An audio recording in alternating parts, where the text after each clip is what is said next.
30 বছর ধরে আপনি ইমাম সাহেবের তেলাওয়াত শুনেন এ কাতারে বসে, আজকে 30 বছরও কি আপনি টের পাইছেন না যে আপনার সূরা কেরাত আর ইমাম সাহেবের সূরা কেরাত ভিন্ন? বলেন, কতদিন ধরে শুনতেছেন মাগরিব, এশা, ফজর, 3 ওয়াক্ত নামাজে নিয়মিত ইমাম সাহেব কেরাত আওয়াজ দিয়ে পড়ে না? তো তাহলে আপনি বুঝেন নাই এটা কত বছর পরে বুঝে আসবে? এই মূল কারণ হলো যে মানুষগুলোর দিলের মধ্যে আন্তরিকতা নাই, গ্রহণ করার মানসিকতা নাই, এরা কাছের থেকেও বঞ্চিত, এরা মাহরুম। এটা আমার পরীক্ষিত। আমার জীবনে আমি বহু মানুষের দিকে তাকাইয়া দেখছি, শুধুমাত্র গাফেল, খামখেয়ালি। তুমি মনে করছো এরা দুর্বল, অথচ আমি তাদেরকে ইমাম বানিয়ে। মনে করেন ইব্রাহিম আলাইহিস সালাম, আমাদের সবার কাছে পরিচিত রসুল, তিনি আল্লাহ তাআলা কোরআনুল কারীমে ওনারে মসজিদের 3টা কাজেই একজন নবী, শ্রেষ্ঠতম নবীদের একজন, ওনাকে আল্লাহ তাআলা মসজিদের 3টা কাজেই লাগাইছে। কোরআনুল কারীমে আল্লাহ বলেন, ইন্নী জাইলুকা লিন-নাসি ইমাম, ইব্রাহিম আমি তোমাকে ইমাম বানালাম। এই যে ইমাম, আল্লাহ তাআলা বলছেন ওয়াআযযিন ফিন-নাসি বিল-হজ্জ, ইব্রাহিম তুমি মানুষদের মধ্যে হজ্জের আযান দাও। আযযিন, আযান, এই তো মুয়াজ্জিন। এরপরে আল্লাহ তাআলা বললেন ওয়াতাহহির বাইতিয়া লিত-তাইফিনা ওয়াল-কাঈমিনা ওয়ার-রুকআইস সুজুদ, ইব্রাহিম আমার ঘর কাবা তো তোমার দ্বারা বানাইলাম, এখন তুমি আমার এই ঘরটাকে আমার তাওয়াফকারী মানে হজ উমরায় যারা আসবে তাওয়াফ করবে তাদের জন্য এবং নামাজীদের জন্য পবিত্র রাখো। এই যে খাদেম সাহেব, খাদেম না, তাহলে ইনি ইমাম, ইনি মুয়াজ্জিন, ইনি খাদেম। আল্লাহ তাআলা মসজিদের ইমামের কাজে, আজানের কাজে, খেদমতের কাজে যাকে লাগাইছেন তিনি নবী। তাহলে নিঃসন্দেহে এটা দামি পদ কিনা? দামি। এটা আপনাদের জন্য সম্মানের বস্তু। আপনাদের কিন্তু ঘরে ঢুকেই দেখে স্ত্রী, সন্তান, ছেলে মেয়ে, নাতনি রঙিন টেলিভিশনের মধ্যে নর্তকীর নাচ, নাটক, সিনেমা দেখতেছে। উনি এই ঘরেই প্রতিদিন ঢোকে, এই ঘর থেকেই বের হয়। এদেরকে বাধা দেওয়ার, বিরত রাখার, ফেরাবার কোনো হিম্মত, মানসিকতা কিছুই উনার হয়, কিছুই উনার। তা আপনার এই মানসিক এতটুকু হিম্মত আজকে এত বছরও হইল না, তার হবে কোন দিন বলেন? একজন মুসলমানের ঘরে আজকে 20 বছর ধরে লাগাতার রঙিন টেলিভিশন চলে, প্রতিদিন স্ত্রী, সন্তান, ছেলে মেয়ে প্রতিদিন নাচ, গান, সিনেমা, নাটক দেখে, অথচ আপনি প্রত্যেক দিন এই ঘরে দেখতেছেন, ঢুকতেছেন, বের হইতেছেন। এতটুকু হিম্মত হইল না এদেরকে ফেরাবার? এরা দিন দিন প্রতিনিয়ত জাহান্নামের দিকে যাচ্ছে, অথচ এই ঘরের মানুষগুলোর পরিচয় তো আপনি দেন। ছেলেটা কি করে, মেয়েটা কি করে, মেয়ের জামাই কি করে, আপনি তো এগুলো বলার সময় একবারে দুনিয়া লইয়া করেন। তাহলে আপনি তো তৃপ্ত, এই ছেলেকে পেয়ে, এই মেয়ের জামাই নিয়া তৃপ্ত, অথচ এরা নাফরমানি করছে। তো এই হিম্মত হইল না কেন? এতটুকু সাহস হইল না কেন? নিজের ভিতরে ঈমান আমলের মধ্যে আগায়া যাওয়ার মানসিকতা হলো না কেন? হ্যাঁ ঈমানদার, আমি আল্লাহর স্মরণে তোমার দিলটা নরম হওয়ার সময় আজও হয়নি। আমি প্রত্যেক দিন এটা বলি, খোদার 365 দিন, এক বছরে যে মুসলমান, যে জওয়ান ছেলেটা, যে মেয়েটা, যে নারীটা 1 বছর ধরে লাগাতার ফজরের নামাজ পড়লো না, আজকে কোনোদিন ফজরের নামাজ, হায় তারে জিজ্ঞেস করেন না যে বাপ তাইলে আর কোনোদিন ফজরের নামাজ পড়বা না? আজকে 20 বছর ধরে যার ঘরে প্রতিদিন রঙিন টেলিভিশন চলে, আপনাদের যাদের ঘরে, তাইলে এটা আর কোনোদিন বন্ধ হবে না বাপ? কি বলেন? সিদ্ধান্ত হয়ে গেছে এটা না, যেভাবেই চলবে এটার কোনোদিন বন্ধ করার কোনো সিস্টেম নাই। এই বউ বাচ্চাকে, এই নাতি নাতনিদেরকে, এই প্রজন্মকে এইভাবেই বুঝি ছেড়ে দিয়ে গেলেন। فخلف من بعدهم خلف أضاعوا الصلاة واتبعوا الشهوات فسوف يلقون غيا। কোরআন আল্লাহ বলছেন পরবর্তী জেনারেশন খালফুন, নিকৃষ্ট জেনারেশন হয়।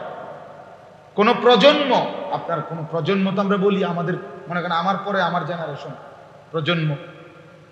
আল্লাহ তাআলা কোরআনে বলছেন কোন জেনারেশন নিকৃষ্ট হয়, অসভ্য প্রজন্ম হয় তখন যখন দুইটি কারণ, আদাউস সালাহ, যারা প্রতিনিয়ত নামাজকে নষ্ট করে, আর ওয়াত্তাবাউস শাহওয়াত, যারা সবকিছুতে মনের শাহওয়াত, কামনা, বাসনা, যৌন চাহিদা, লজ্জাস্থানের কামনা, এই অস্থিরতা, বেহায়াপনা আর মনের চাহিদার অনুসরণ, মনের চাহিদার অনুসরণ। আল্লাহ বলেন এরা নিকৃষ্ট প্রজন্ম, এ অসভ্য সন্তান, অসভ্য ছেলে, অসভ্য মেয়ে। আপনি বলেন ভদ্র, কথা সুন্দর বলে, একটু কেমন আছেন আঙ্কেল, ভালো আছেন, নাস্তা খেয়েছেন আঙ্কেল, একটু চা দে আঙ্কেল, বাহ মেয়েটা কি ভালো, ছেলেটা কি ভালো, কথা কেমন গুছিয়ে বলে, এ তো খারাইয়া মোটে, কথা বলেন না। এ তো প্রতিনিয়ত দুই আঙ্গুলে মোবাইল টিপা, রাতকে রাত দিনকে দিন নর্তকী দেখে, ছবি দেখে। এই শুদ্ধ বললেই কি আর অশুদ্ধ বললেই কি, এত বেয়াদব, এত অসভ্য, এত দুশ্চরিত্র, এত চরিত্রহীন। কিন্তু ঘরে ঢুকেই দেখে স্ত্রী, সন্তান, ছেলে মেয়ে, নাতনি রঙিন টেলিভিশনের মধ্যে নর্তকীর নাচ, নাটক, সিনেমা দেখতেছে। উনি এই ঘরেই প্রতিদিন ঢোকে, এই ঘর থেকেই বের হয়। এদেরকে বাধা দেওয়ার, বিরত রাখার, ফেরাবার কোনো হিম্মত, মানসিকতা কিছুই উনার হয়, কিছুই উনার। তা আপনার এই মানসিক এতটুকু হিম্মত আজকে এত বছরও হইল না, তার হবে কোন দিন বলেন? একজন মুসলমানের ঘরে আজকে 20 বছর ধরে লাগাতার রঙিন টেলিভিশন চলে, প্রতিদিন স্ত্রী, সন্তান, ছেলে মেয়ে প্রতিদিন নাচ, গান, সিনেমা, নাটক দেখে, অথচ আপনি প্রত্যেক দিন এই ঘরে দেখতেছেন, ঢুকতেছেন, বের হইতেছেন। এতটুকু হিম্মত হইল না এদেরকে ফেরাবার? এরা দিন দিন প্রতিনিয়ত জাহান্নামের দিকে যাচ্ছে, অথচ এই ঘরের মানুষগুলোর পরিচয় তো আপনি দেন, ছেলেটা কি করে, মেয়েটা কি করে, মেয়ের জামাই কি করে, আপনি তো এগুলো বলার সময় একবারে দুনিয়া লইয়া করেন। তাহলে আপনি তো তৃপ্ত, এই ছেলেকে পেয়ে, এই মেয়ের জামাই নিয়া তৃপ্ত, অথচ এরা নাফরমানি করছে। তো এই হিম্মত হইল না কেন? এতটুকু সাহস হইল না কেন? নিজের ভিতরে ইমান আমলের মধ্যে আগায়া যাওয়ার মানসিকতা হলো না কেন? 30 বছর ধরে আপনি ইমাম সাহেবের তেলাওয়াত শুনেন, এ কাতারে বসে, আজকে 30 বছরও কি আপনি টের পাইছেন না যে আপনার সূরা কেরাত আর ইমাম সাহেবের সূরা কেরাত ভিন্ন? বলেন কতদিন ধরে শুনতেছেন? মাগরিব, এশা, ফজর 3 ওয়াক্ত নামাজে নিয়মিত ইমাম সাহেব কেরাত আওয়াজ দিয়ে পড়ে না? তো তাহলে আপনি বুঝেন নাই, এটা কত বছর পরে বুঝে আসবে? এই মূল কারণ হলো যে মানুষগুলোর দিলের মধ্যে আন্তরিকতা নাই, গ্রহণ করার মানসিকতা নাই, এরা কাছের থেকেও বঞ্চিত, এরা মাহরুম। এটা আমার পরীক্ষিত, আমার জীবনে আমি বহু মানুষের দিকে তাকাইয়া দেখছি, শুধুমাত্র গাফেল, খামখেয়ালি, গাফল, শুধুমাত্র গাফল। এই জন্য আমি প্রথমেই আপনাদের কাছে বললাম, ওলামায়ে কেরামের বয়ান, নসিহত শতভাগ আন্তরিকতা নিয়ে, গ্রহণ করার মানসিকতা নিয়ে শুনবেন, তাইলে ইনশাল্লাহ বদলাইতে পারবে। বলে তো কথা তো ভালোই, কথাগুলো দরকারি, কিন্তু পারি তো না। বাহ বাহ, খালাস। এই বেচারার 1 ঘন্টা 2 ঘন্টা একজন আলেমের কথা আপনি ফানি ঢেলে দিলেন, পারি তো না কি? আবার কি পারেন না আপনি? কোনটা পারেন না? কি পারবেন না? শরীয়তের কোন বিধানটা এই মুহূর্তে একজন মুসলমানের জন্য পালন করা অসম্ভব? সেটা কি? কথা বলেন না, কি সেটা? মনে করেন মহিলারা এখন অতিরিক্ত বেপর্দা, তো অতএব এই সময়ে পর্দা রক্ষা করা বা মাথা চোখ নিচের দিকে নোয়ায়া রাখা সম্ভব না। কথা বলেন না কেন? মানে না, এখন যদি কেউ বলে সম্ভব না, তো এটা কি প্রমাণ করে? যে এখানে এমন একজন মুসলমানও আশেপাশে আলেম, ওলামা, দিনদার মুসলমান কেউ নাই। সোজা কথা, সবাই মানুষের বেডির দিকে চাইয়া দিচ্ছে না। তাহলে আপনি কি বলতে চাইলেন বলে? আপনি বর্তমান মনে করেন সর্বত্র সুদের ছড়াছড়ি, অতএব এই মুহূর্তে সুদ থেকে বেঁচে থাকা সম্ভব না। তাহলে মানে বোঝা গেল কোনো মুসলমানই এখন আর সুদ থেকে মুক্ত, জিন্দিগি হালাল পথে কামাই করছে এমন নাই। তো তাহলে তো কিয়ামত হয়ে যাওয়ারই কথা। সবাই যখন শেরারুন নাস হবে, সবাই যখন একসাথে সমান তালে হারামের উপরে ঢুকে যাবে, আল্লাহর দ্বীনকে ছেড়ে দিবে এক তালে সবাই, তো আল্লাহ রসুল সাল্লাল্লাহু আলাইহি সাল্লাম বলছে তখনই কিয়ামত হবে।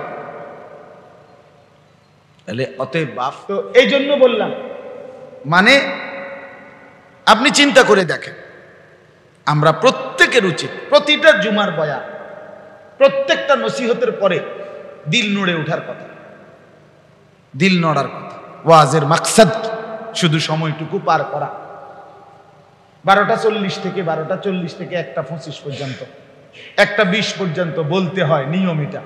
এই জন্য বলা, আপনি শুধু মাথা নোয়াইয়া ঘুমাইয়া জুরাইয়া জিমাইয়া শুনলেন কিছু, এরপরে আপনার পথে আপনি উঠে চলে গেলেন হুজুরের পথে, হুজুরে এভাবে 30 বছর, এভাবেই 20 বছর।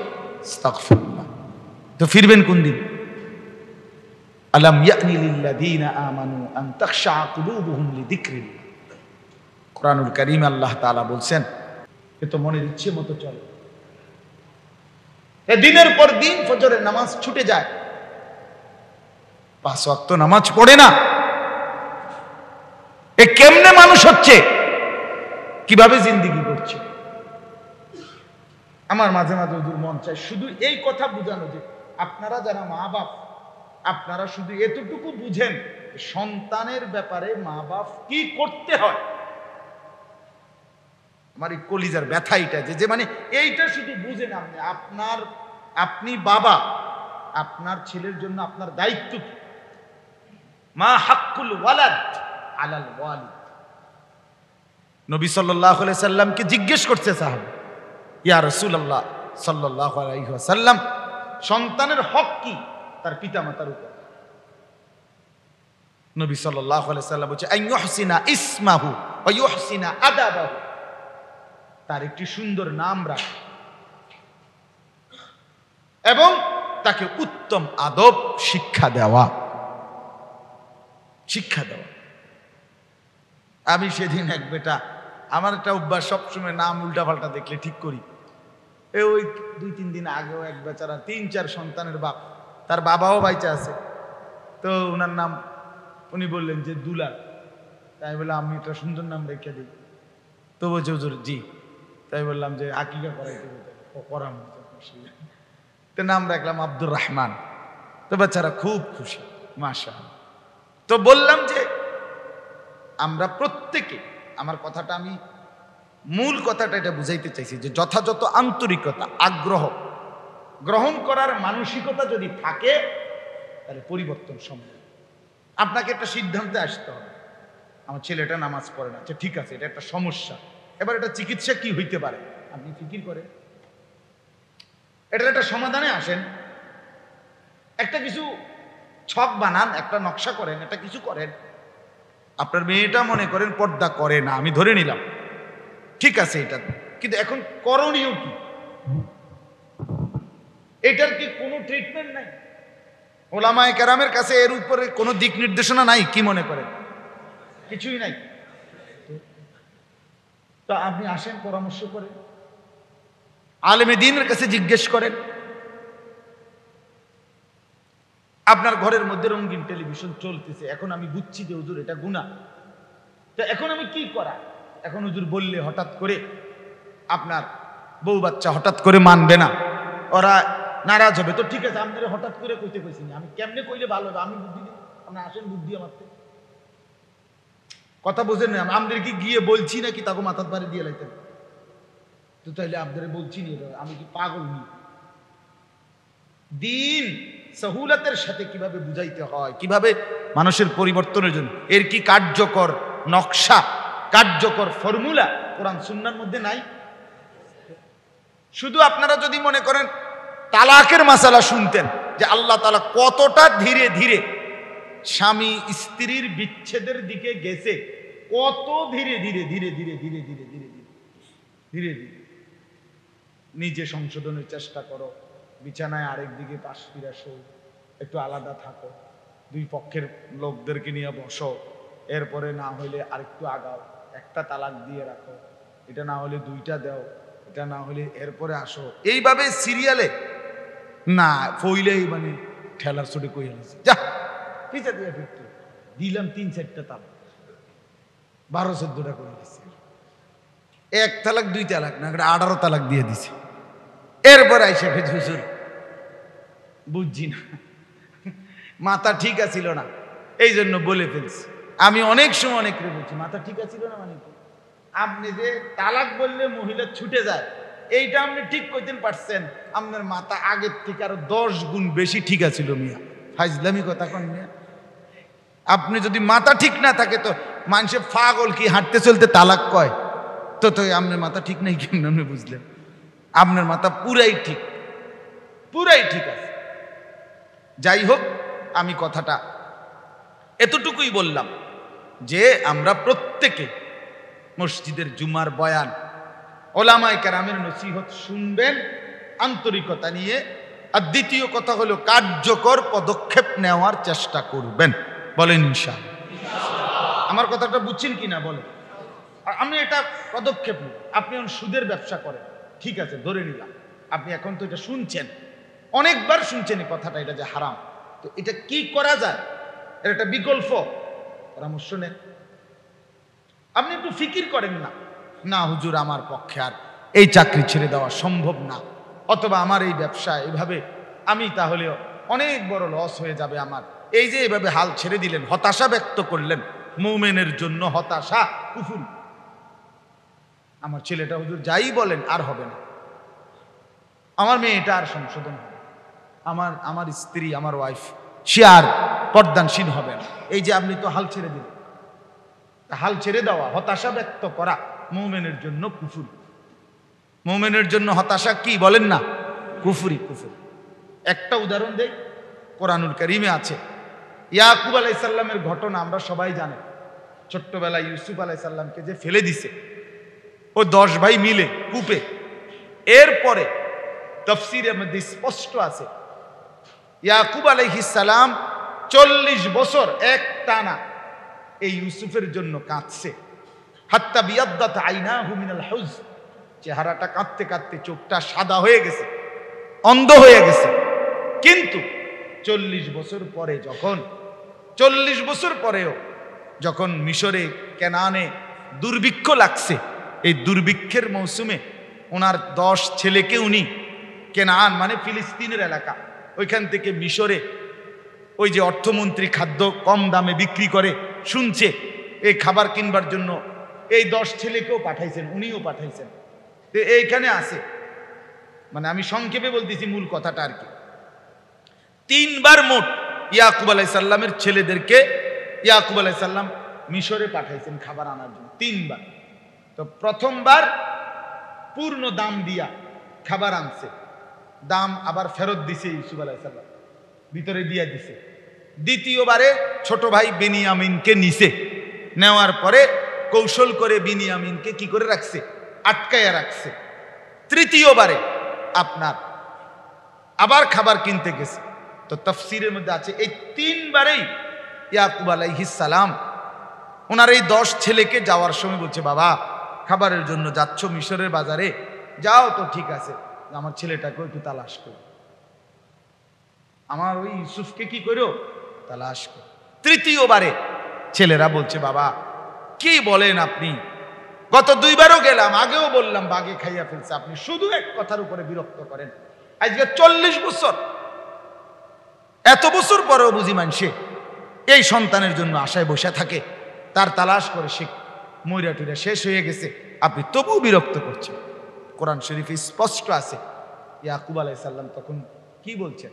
তৃতীয়বারেও বলছেন, ইয়া বানি ইয়াযহাবু, হে আমার সন্তানরা যাও, মিশরের মধ্যে খাবারের জন্য যাও, ওয়া তাহাসসাসু, আমার ছেলেটাকে আবারও তালাশ করো, ওয়ালা তাইআসু, এই কথাটা বলার জন্য বললাম।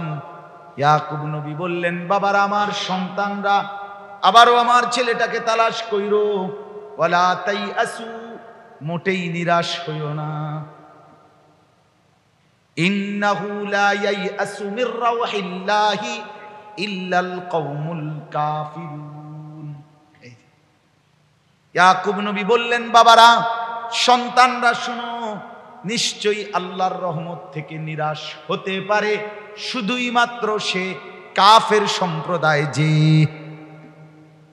যে কাফের বেঈমান সে নিরাশ হয়। আল্লাহ, ইমানদার নিরাশ হয়। ইমানদার কি হয় না?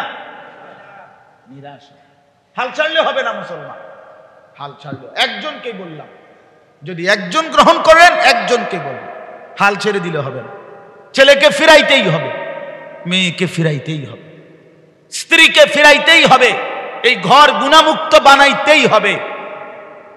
এই নাটক, সিনেমা, অশ্লীলতা, বেহায়াপনা বন্ধ করতেই হবে। আর সম্ভব না এই কথা আপনি বলবেন না, আর সম্ভব না এই কথা বলবেন না। আপনি একাই যুদ্ধ করেন, আপনি একাই লড়াই করেন, আপনি একাই ফিকির করেন। আপনার কলিজার ভিতরে স্ত্রী সন্তানের প্রতি যদি মায়াই না থাকে, এদের আখিরাত আর পরকালের জন্য, এদেরকে জাহান্নাম থেকে বাঁচাবার জন্য যদি ফিকিরে না থাকে, তো ওই মা বাপ তো নির্দয়, পাষাণ মা বাপ, পাষাণ মা। নূহ আলাইহিস সালামের ঘটনা আমরা সবাই জানি, কোরআন কারীমে সূরা হুদের মধ্যে আছে। হযরত নূহ আলাইহিস সালাম 950 বছর একটানা আল্লাহর দিকে দাওয়াত দিয়েছে। আমার ভাই, বিষয়টা এক কথা, এটা শুধু গল্প বললে হবে না, এটা একটা শব্দ না। 950 বছর, 950 টাকা না, 950 বছর খামখেয়ালি কথা না, খামখেয়ালি কথা না, একদিন দুই দিন না, 950 বছর। আমার আপনার বাপ দাদা 14 গোষ্ঠীর কয়জনের হায়াত একত্র করলে বলে? এক এলাকায় বলে, আজকে আমগো মতো, আজকে ঢাকা, কালকে সিটান, পরশু আপনার আরেক জায়গায়, এমন ওয়াজ করছে। এক এলাকায়, একই মহল্লায়, একই জনগোষ্ঠীর মাঝে।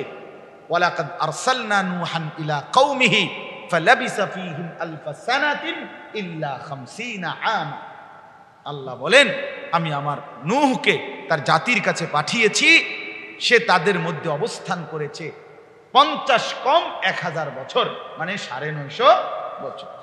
950 বছরে তাফসিরে আছে, কোন কোন ফ্যামিলির 5 পুরুষ, 6 পুরুষ, 7 পুরুষ পর্যন্ত কবরে চলে গেছে। নূহ আলাইহিস সালাম তাদেরকেও কালেমার দাওয়াত দিছে। প্রত্যেককেই বলছে, দাদাকে, বাপকে, নাতিরে, নাতির ঘরে নাতিরে, নাতির ঘরে নাতিরে, এভাবে সবাইরে বলছে। কেউ কালেমা পড়ে নাই, সেই ঘরে তিনি তারপরেও বারবার ফিরে গেছে। এত বেশি বলার পরেও 950 বছর পরে যেদিন চূড়ান্ত আল্লাহর আযাব শুরু হয়ে গেছে, ওয়াফারাত তান্নুর, তন্দুরি চুলার থেকে পানি বের হয়ে গেছে। নূহ আলাইহিস সালাম দেখছে তুফান শুরু হয়ে যাবে, এখন পানি ডুবে যাবে। এখন এই লাস্ট টাইমেও, শেষ মুহূর্তেও ওনার ছেলে কেনানকে বাঁচাইবার জন্য, ফেরাবার জন্য চেষ্টা করছে।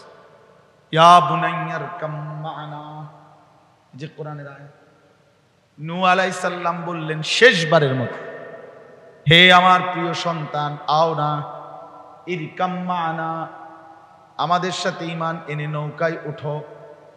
ওঠো না বাপ, আর দেরি করো না, পানি তো শুরু হয়ে যাচ্ছে, আল্লাহর আযাব চলে আসবে বাপ, এখনো শেষ সময় আছে, চলো নৌকায় বাঁচাও। ছেলেটা বলছে, না বাপ, উঠবো না আমি। সাআবি ইলা জাবালিন ইয়াসিমুনি মিনাল মা।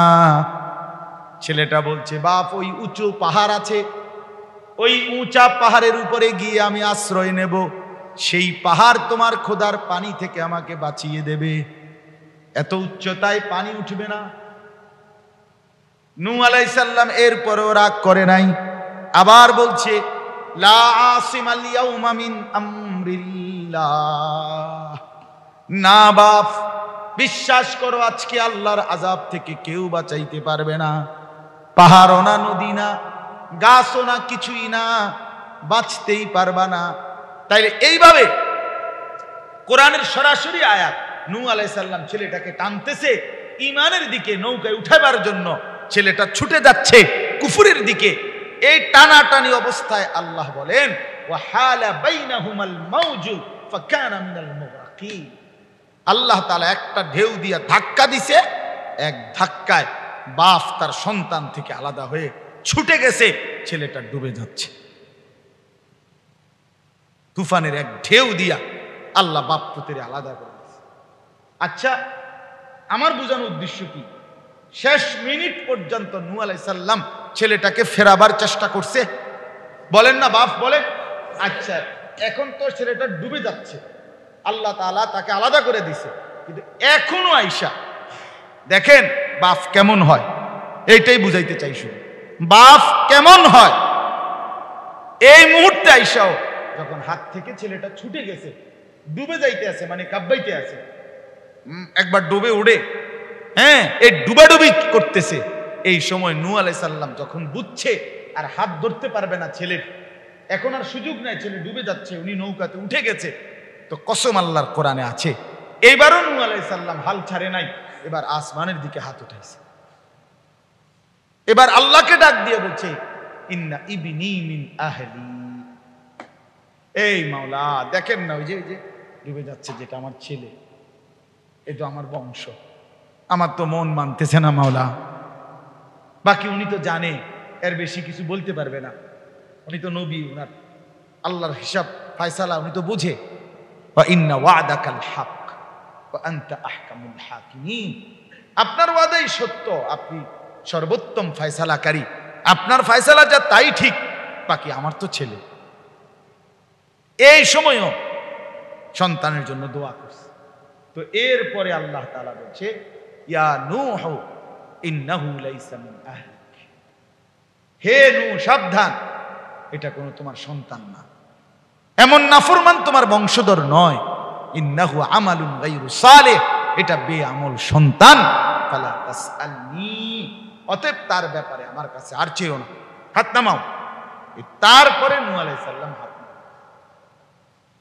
আমার বলার উদ্দেশ্য হলো পরিবারকে ফেরাবার জন্য চেষ্টাটা ওনার কি পরিমাণ ছিল।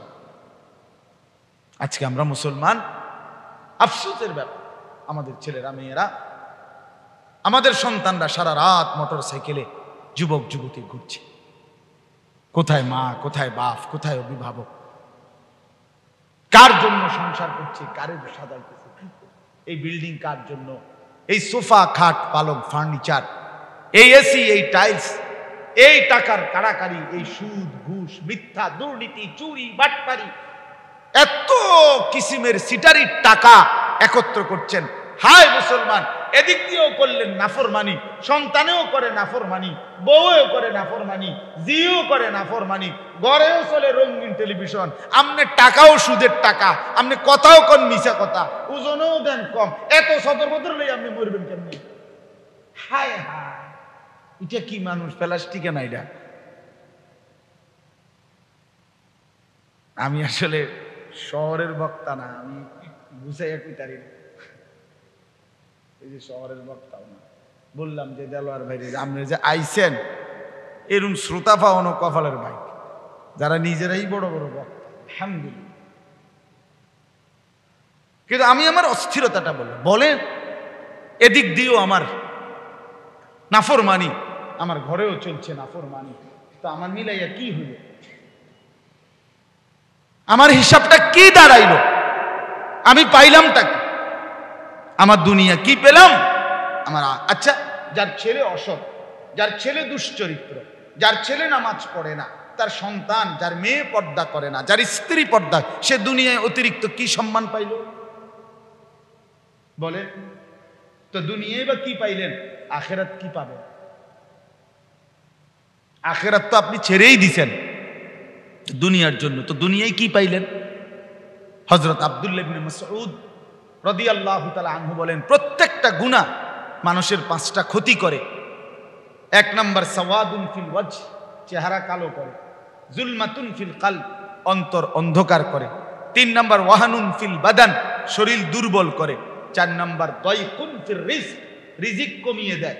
5 নাম্বার বুগদাতুন ফি কুলুবিল খালক, মানুষের অন্তরে ঘৃণা তৈরি করে। এজন্য কোন হারামখোরকে মানুষ সম্মান করে। আপনি খবর নেন, দেখেন কোন নাফরমানকে মানুষ ইজ্জত করে না। আল্লাহ তাআলা আমাদেরকে ফিরবার তৌফিক দান করেন। আমি বুঝি এক কথা, আমার ছোট্ট বুঝ হইল যে খুব বেশি জ্ঞান গর্ব আমার ওই পরিমাণ বুঝাইবার মতো দক্ষতা আমার আসলেই নাই, কিন্তু আমি এতটুকু বুঝি যে আপনি আপনার নিজ আত্ম উপলব্ধিটা, নিজের এটুকু বিবেক বিবেচনা আপনি কাজে লাগান যে শেষ পর্যন্ত আমি মুসলমান, আমাকে কবরে যেতে হবে, আমাকে আখেরাতে দাঁড়াইতে হবে, আমার হাতে আমার আমলনামা দিবে। আহা, তো এই শেষ পর্যন্ত আমি কেমনে মুখোমুখি হব সেই বিচার দিবসের, এটুকু কমপক্ষে নিজের মনে নিজে চিন্তা করলে ইনশাআল্লাহ আমলের দিকে আমাদের ধীরে ধীরে প্রেরণা বাড়বে। আমরা হাল ছাড়বেন না কোনোভাবেই না, কোনোভাবেই। আল্লাহ আমাদেরকে তৌফিক দান করেন। কোরআনুল কারীমের একটি আয়াত শুধু আমি আপনাদের সামনে পড়ছি, আর অল্প একটু সময় এই আয়াতটা শুধু তর্জমা অল্প একটু কথা বলেই ইনশাআল্লাহ আমি শেষ করছি। 17 নম্বর পারা 22 নম্বর সূরা, সূরায়ে হজ, এই সূরার 34 নম্বর আয়াত। আল্লাহ তাআলা বলেন, ওয়ালিকুল্লি উম্মাতিন জাআলনা মানসাকান। এই হলো আয়াতের প্রথম কথা। আল্লাহ তাআলা বলেন, প্রত্যেক জাতির জন্য সর্বযুগে সর্বকালে আমি আল্লাহ নির্ধারণ করেছি, সর্বযুগের মানুষের জন্য আমি আল্লাহ তাআলা নির্ধারণ করেছি মানসাক। এই মানসাক, আগে এইটাই শব্দটা আগে উচ্চারণ করেন, বলেন তো। আল্লাহ তাআলা বলেন প্রত্যেক উম্মতের জন্য, সর্বযুগের সমস্ত জাতির জন্যই আমি আল্লাহ নির্ধারণ করেছি মানসাক। এখন প্রশ্ন হইল মানসাক কি, ঠিক না? এইটা বলতেছি। মানসাক এই শব্দটি এক বচন, বহু বচন হইল মানাসিক। কোরআনুল কারীমে এই এক বচন শব্দটাও ব্যবহার আছে, বহু বচন শব্দটাও কি আছে, ব্যবহার আছে। ইব্রাহিম আলাইহিস সালাম আল্লাহর ঘর কাবা পুনরায় নির্মাণ করে আল্লাহ তাআলার কাছে কতগুলো দোয়া করছিলেন। ইব্রাহিম আলাইহিস সালাম প্রথম পরীক্ষা দিতেন, বিনিময়ে আল্লাহ ওনাকে ওনার ঘর বানাইবার সুযোগ দিতেন। এরপরে বলছেন এবার কতক্ষণ চাও, দোয়া করো কতক্ষণ। ইব্রাহিম আলাইহিস সালাম একবার দিল খুলে দোয়া করছেন। দোয়া করতে করতে যখন দেখছেন যে আল্লাহ তাআলার মহব্বতে আল্লাহ বলছে দোয়া করো, চাও, ইব্রাহিম আলাইহিস সালাম চাইতে চাইতে অনেক কিছু চাইছেন, সর্বশেষ আখিরি নবী সাল্লাল্লাহু আলাইহি সাল্লামকেও চাইয়া নিয়ে আসছেন। এমন একটা মানে সিরিয়াল পাইছিল সেই দিন, আমি বুঝছি যে তাল উঠে গেছে ওনার দোয়ার। আজকে কইয়ালাই যায়, এই যে সুযোগ যায় বলে দেখি, রব্বানা ওয়াবআস ফীহিম রাসূলাম মিনহুম। শেষ এখানে গিয়ে থামছে ইব্রাহিম, আল্লাহ রব্বানা তাকাব্বাল মিন্না। এরপরে আপনার ওয়াজআলনা মুসলিমাইন লাক ওয়া মিন যুররিয়াতিনা উম্মাতাম মুসলিমাতান লাক। এভাবে বলতে বলতে সর্বশেষ বলছে আল্লাহ আমার সন্তান ইসমাঈলের বংশে আখিরি জামানার পয়গম্বর মুহাম্মদ সাল্লাল্লাহু আলাইহি সাল্লাম তাকেই দিয়ে দেন। আল্লাহ তাআলা বলছে দিলাম। আজকে আর কোনো মানা টাইনা নাই, কও তুমি চাইবা আমি দিব, প্রথমেই তো বলছি। তো এইখানে উনি একটা জিনিস বলছে, ওয়া আরিনা মানাসিকানা। ইব্রাহিম আলাইহিস সালাম বলছে ওয়া আরিনা মানাসিকানা, আমাদেরকে মানাসিক গুলো শিখিয়ে দেন, দেখিয়ে দেন। তাহলে এই মানাসিক বহু বচন কোরআনুল কারীমের মধ্যে আছে, ফাইজা কাদাইতুম মানাসিকাকুম ফাযকুরুল্লাহ। তোমরা যখন তোমাদের মানাসিক শেষ করো তখন তোমরা আল্লাহর জিকির করো। তাহলে মানসাক মানাসিক এক বচন বহু বচন। এর কাছাকাছি সমার্থক আরেকটি শব্দ আছে, সেটা হলো নুসুক। নুসুক এটাও কি, এটারই সমার্থক শব্দ। এটা কোথায়? এটাও কোরআনে আছে, ইন্না সালাতি ওয়া নুসুকি ওয়া মাহইয়ায়া ওয়া মামাতি লিল্লাহি রাব্বিল আলামিন।